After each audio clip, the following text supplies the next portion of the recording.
So, this happened after a college graduation party my sophomore year. I was the last one left. It was 2:30 in the morning, and I, tired and still a little buzzed, opened the Uber app. A black Toyota Camry accepted the ride instantly. The driver's name was Eric. When the car pulled up, everything seemed normal. Eric gave me a nod, a quiet young guy with glasses. I mumbled thanks, texted my girlfriend on my way home, and leaned my head against the window, trying to doze off. But this weird feeling kept me awake.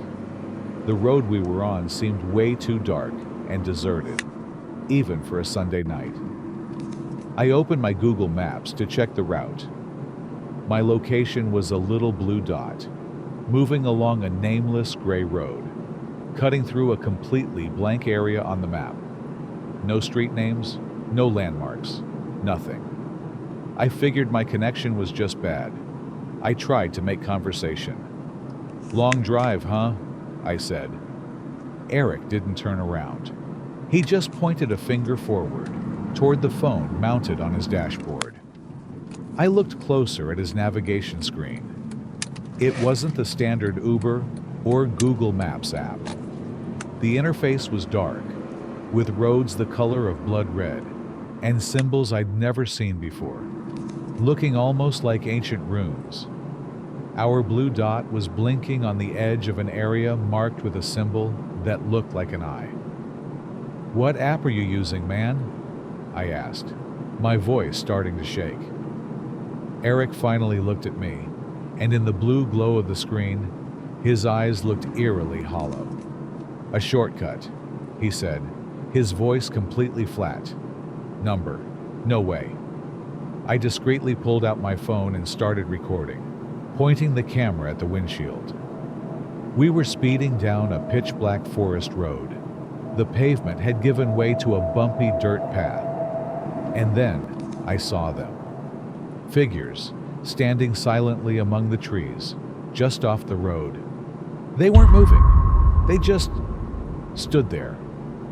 And in the sweep of the headlights, I could see their faces, pale and featureless, all turned toward the car. I gasped and hit the emergency button in the Uber app. Eric let out a soft laugh. "Almost there," he said.